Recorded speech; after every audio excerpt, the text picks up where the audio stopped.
একটা রেসিপি পুর ভরা পটল ভাজা। তো আপনারাও দেরি না করে ঝটপট করে দেখে নিন এই রেসিপিটা আমি কিভাবে করেছি। নমস্কার বন্ধুরা, নিপাস কিচেন অ্যান্ড ব্লগে সবাইকে স্বাগতম। তো আজকে আরেকটি নতুন ভিডিও নিয়ে আসলাম। তো আজকে আপনাদেরকে পটল চিংড়ি দিয়ে একটা ইউনিক রেসিপি দেখাবো। তো আপনারা স্কিপ না করে সম্পূর্ণটা দেখে নেবেন কিভাবে আমি এই রেসিপিটা করি। আর নতুন বন্ধু হয়ে থাকলে চ্যানেলটিকে সাবস্ক্রাইব করে আমার পাশে থাকবেন আর কমেন্ট করে জানাবেন কেমন হলো। প্রথমে আমি পটলের খোসা উপরের অংশগুলো কুড়িয়ে নেব। এই যে আমি উপরের খোসাগুলো এইভাবে কুড়িয়ে কুড়িয়ে উঠিয়ে নিয়েছি। তো প্রত্যেকটা আমি এইভাবে করে নেব। এবার পটলগুলোকে দু ফালি করে কেটে নেব। এই যে এইভাবে দু ফালি করে কেটে নিয়েছি। এবার এর ভিতরের বিচিগুলো আমি বের করে নেব। তো এই যে আমি পটলের বিচিগুলো বের করে নিয়েছি। চিংড়ি মাছটি এইভাবে বেছে ছোট ছোট করে কেটে নিয়েছি। আর এখানে আমি একটা পেঁয়াজ কুচি, কাঁচামরিচ আর চিংড়ি মাছের খোসাগুলো নিয়েছি। তার সঙ্গে এখানে একটু নারকেল কোড়া নিয়েছি। এখন এই মশলাটা আমি বেটে নেব। এই যে দেখুন বন্ধুরা, সমস্ত মশলাগুলো আমি বেটে নিয়েছি। এবার গুঁড়ো মশলা দিয়ে দেব। প্রথমে পটলের একটু হলুদ গুঁড়ো মেখে নেব।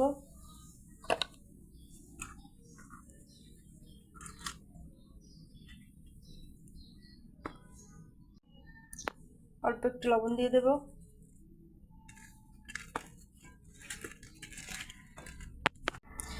এবার বাটা মশলায় হলুদ গুঁড়ো দিয়ে দেব, ধনিয়া গুঁড়ো আমি অল্প অল্প করে দিয়ে দিচ্ছি, জিরে গুঁড়ো, পরিমাণ মতো লবণ মেখে নেব।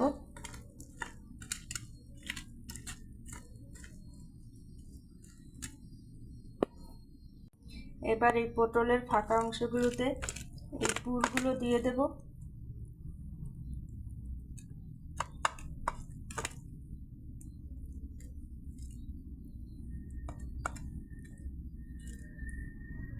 তো এবার আমি পটলগুলো ভেজে নেব।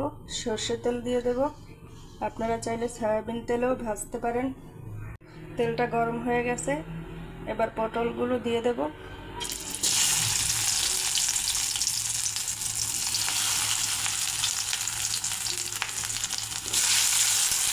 পটলগুলো অল্প আছে ঢাকনা দিয়ে ঢেকে ভেজে নেব, তাহলে সব কিছু সেদ্ধ হয়ে যাবে, ভাজাও হয়ে যাবে।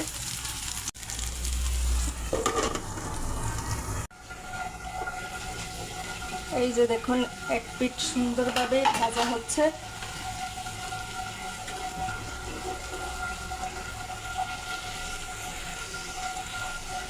এই যে দেখুন কত সুন্দর ভাজা হয়ে গেছে। সব কয়টাই আমি উল্টিয়ে নেব।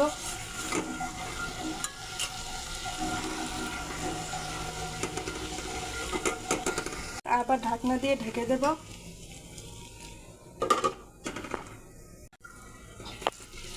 এই যে দেখুন বন্ধুরা, পটলটা ভাজা হয়ে গেছে। এই পিঠটা একটু বাকি আছে, এটা উল্টিয়ে নেব। পটলের এই রেসিপিটা আপনারা একবার হলেও খেয়ে দেখবেন। একবার খেলে এর স্বাদ মুখে লেগে থাকবে। এই যে বন্ধুরা, পুর ভরা পটল ভাজা হয়ে গেছে। এবার আমি এগুলি তুলে নেব।